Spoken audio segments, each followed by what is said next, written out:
subject. In other words, you have an interior in which you're discussing even the things I'm talking about and Bob's talking about. We have inside ourselves, you will be taking up sides, you will be weighing up things and deciding for yourself. That level of interiority is what makes you a subject rather than an object. And if you can put that into a character in fiction, you give a tremendous concept of character realization. So that in plays, for instance, if you get interiority into a character, if you can see them changing and making choices, then we feel that that character is alive, because that's how we recognize life and sentiency in the people around us. Not if they just follow orders blindly, but if we can see them weighing things up, we can see them responding and making choices. It's something that you look for in a child. You look for it in someone to see that they're becoming more conscious, more deliberate in the way that they organize themselves and the way they act. Okay? Knowledge, the capacity to know anything, to store information and to bring it out when it's necessary, and to be able to refer to things which are not directly present. And that's sort of becoming very, very important in artificial intelligence, because they're now saying that we're getting machines which can actually store vast amounts of information. I was amazed to hear a guy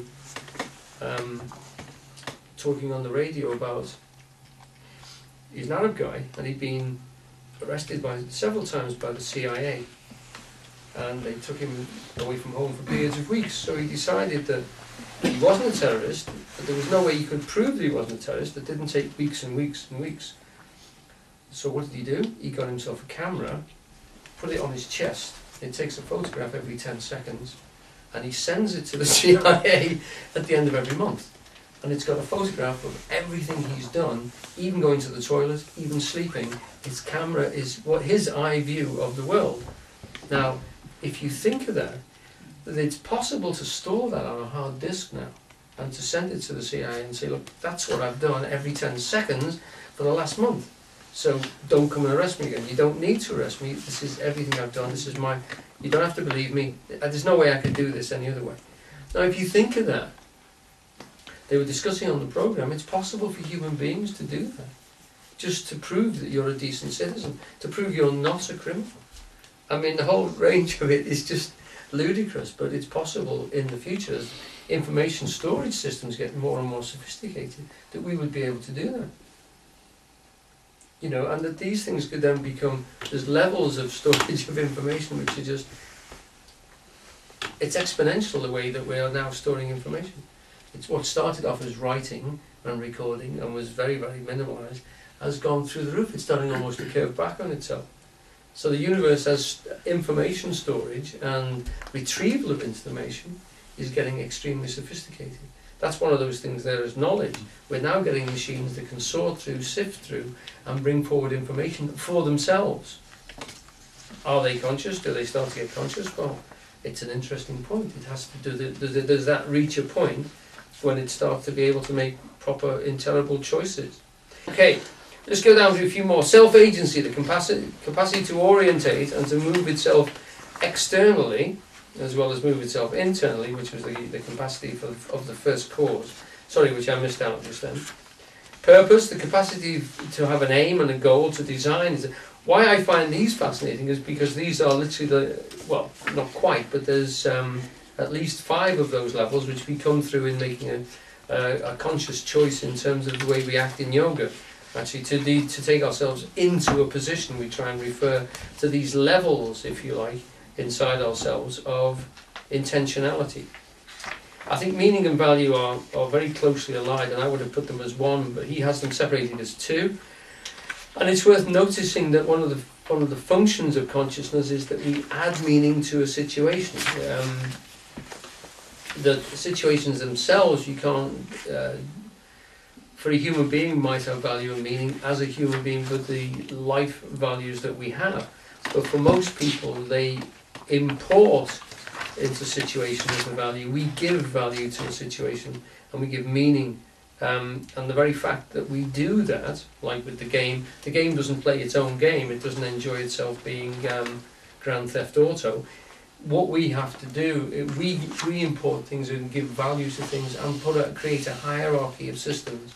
Now, one of the important things that comes out of this and it's inherent in what we discussed before as fields, is that the fields themselves are structured hierarchically. They have not values that we would recognise as such, but they are motivating. They move things into relationships. Now, this becomes very important when we go on later on to talk about philosophers who are talking about mathematically why fields are structured to create certain systems. And we're nearly there. Okay, right. So, I'm turning over now. Nice little quote here from de Quincey, very similar to what we were doing with the little gong at the beginning. Would anyone like to read? Bob, please. For example, as I write now, I'm sitting in front of my computer. I'm also aware that there are frogs croaking in the fog outside. But before I wrote the last sentence, I wasn't consciously aware of the frogs or of anything going on outside. It is only now, especially because they have stopped croaking, that I am focusing my awareness on them. Obviously tuning in. Events on the periphery of my attention are accessible to my consciousness even when they are subliminal. In other words, there is a fringe as well as a focus to my consciousness. Yeah. Okay. So what he's actually saying is that, or I'm using an old diagram here which I got from a Jungian book.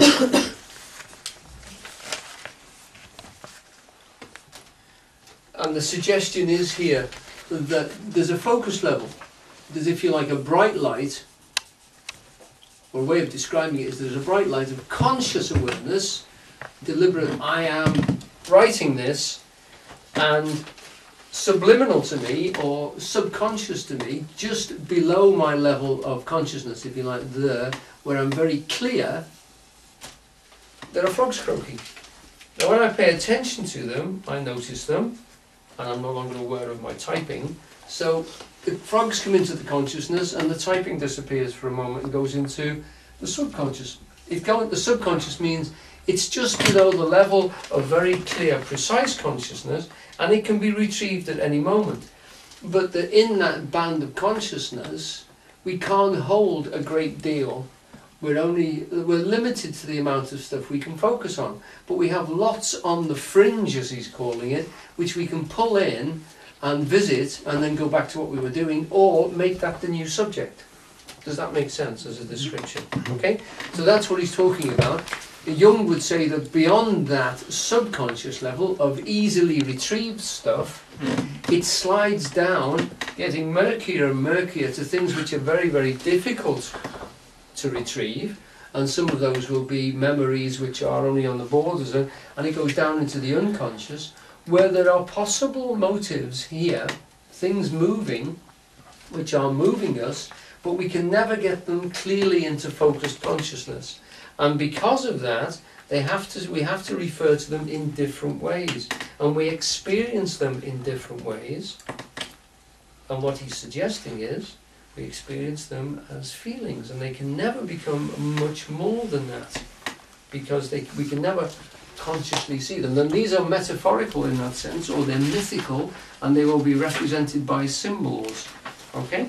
Now we're starting to move into I would consider a far more richer area, or if you like, it's starting to develop and becoming a little bit more interesting, because we're talking about levels of consciousness upon which it's possible to conceive that creatures could exist, animals, etc., at various levels, creatures who would have a subconscious that is moving them or motivating them, and they could see pictures perhaps and form the odd string of identity situations and maybe memories, and that other creatures with perhaps less sophisticated systems of response would be murkily aware of what they could choose, you know. It's interesting that I remember going through something with Eugene once where we were talking about human beings as being very sensitive in the universe,